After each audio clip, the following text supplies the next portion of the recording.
Media আপোনালোকক ধন্যবাদ জ্ঞাপন কৰিছোঁ। যোৱাকালিৰ পৰা আমাৰ এইটো অঞ্চলত বিশেষকৈ ফলকবাৰী সমষ্টিৰ ৰঙামাটি বা খটিয়ামাৰী বাৰাকুচি এলেকাৰ যিটো হাতীখেদা যিটো অভিযান আৰম্ভ কৰিছে, এতিয়া বৰ কষ্টকৰ কাম এই বাৰিষা হোৱাৰ বাবে। আৰু হাতীকেইটাই আমাৰ বাৰাকুচি অঞ্চলতো বহুত মানুহৰ যথেষ্ট ক্ষতি কৰিছে, যদিও মানুহৰ একো কৰা নাছিল। মোৰো ঘৰ এটা ভাঙিছে, কিন্তু এতিয়া কিমান দূৰ সফল হয় এতিয়া বিভাগীয় মানুহে বহুত কৰ্মচাৰী নিয়োগ কৰিছে, কিন্তু কিমান দূৰ সফল হয় এতিয়া ক'ব পৰা নাই।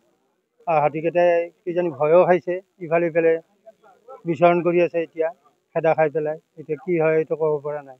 এতিয়া কিন্তু ডিপাৰ্টমেণ্টৰ মানুহ, বন বিভাগৰ মানুহে যথেষ্ট কষ্ট কৰি আছে। এই নিশাকালো যোৱাকালিও ৰাতিলৈকে বহু ৰাতিলৈকে তেওঁলোকে কষ্ট কৰিছে, আৰু আজিও হাতীকেইটাৰ পাছে পাছে তেওঁলোকে ইয়াৰ পৰা আঁতৰাই নিয়াৰ কাৰণে যত্ন কৰি আছে।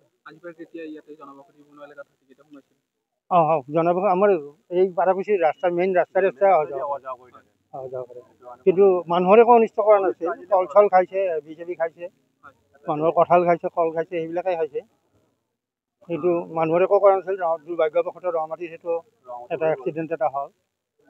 কিন্তু একবাৰ মানুহ মাৰিলে যেনেকৈ বাঘে একবাৰ মানুহ খালে হিংস্ৰই হৈ যায়, ঠিক তেনেকুৱা ভয় এটা থাকে যে মানুহ খেদি পেলাই হ'লেও আক্ৰমণ কৰিব। সেইকাৰণে বিভাগে সোনকালে আঁতৰাই নিয়াৰ কাৰণে যত্ন কৰিছে, কিন্তু এতিয়ালৈকে সফল হ'ব পৰা নাই।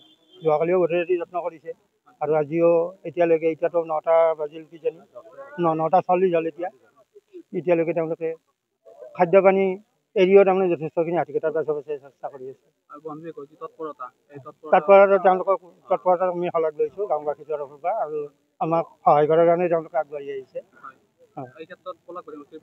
বিধায়ক মহোদয়ৰ শলাগ ল'ব লাগিব, তেওঁ যোৱাকালিও লাগি আছে আৰু আজিও আছে। তেওঁ মোটামুটি গোটেই কামখিনি তেওঁ পৰ্যবেক্ষণ কৰি আছে।